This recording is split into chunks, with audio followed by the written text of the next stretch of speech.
Shohei Ohtani right now tied a team record with 18 strikeouts thrown in his first 2 games. So he's already the greatest Angels rookie starting pitcher ever, at least in terms of throwing strikeouts. He has tied the American League record with 12 strikeouts in one of his first 2 starts ever. That was yesterday. He has induced 25 swinging strikes. That's the most for any pitcher in baseball. He has thrown the ball more often where hitters don't make contact than anybody else in baseball. Yesterday, his fastball hit 99.6. His last fastball, which was on pitch number 90, hit 98 miles an hour. So the guy's throwing gas. And he's throwing gas into his 90th pitch. He also, by the way, has more home runs than Chris Bryant or Aaron Judge. He also has more strikeouts in terms of throwing than Max Scherzer or Chris Sale. He is the first player in nearly 100 years to win 2 games as a starting pitcher and hit 3 home runs within the first 10 games of the season. The last guy to do this was not Babe Ruth. He didn't do it. The last guy to do this was grunting Jim Shaw of the 1919 Washington Senators. This guy's doing things that nobody has done since we gave nicknames like grunting Jim Shaw. By the way, why was Jim Shaw grunting so much that he got that nickname? That's baseball. I mean, was he caught in an airport bathroom that many times? Grunting Jim. That's too much cheese.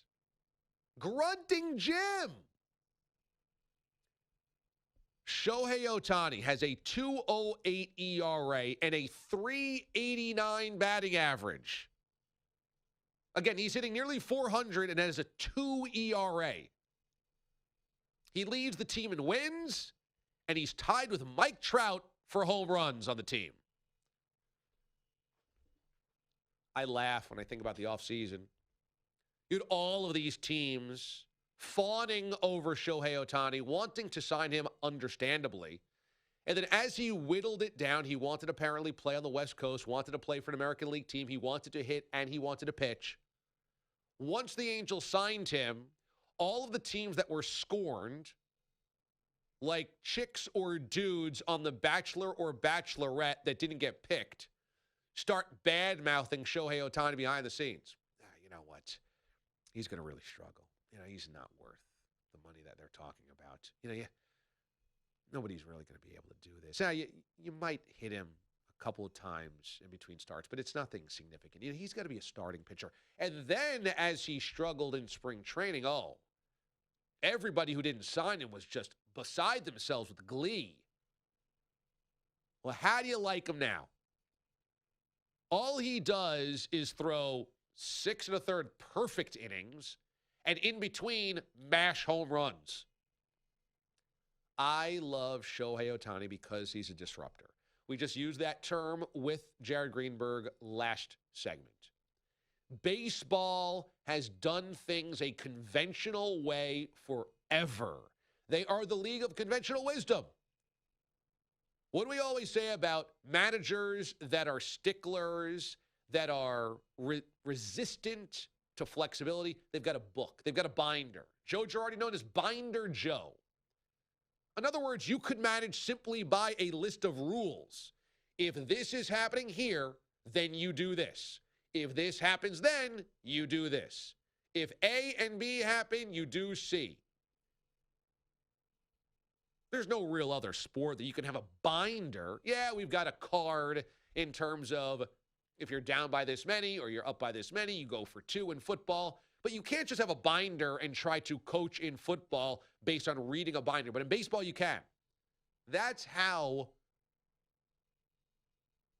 beloved the rules of engagement that have been there for 100 years are in baseball. And Shohei Ohtani's blowing it up. People just said, no, you can't do both. Can't do both. Well, apparently you can. Now, this is a very small sample size. It's only the first 10 games of the season. It's possible as he gets to see lineups multiple times, they start getting around on him. It's certainly possible as the book comes out, he's not so much of a mystery, and so you can pitch to him easier. Look, he's probably not going to do this the whole season. But this is a pretty damn good start.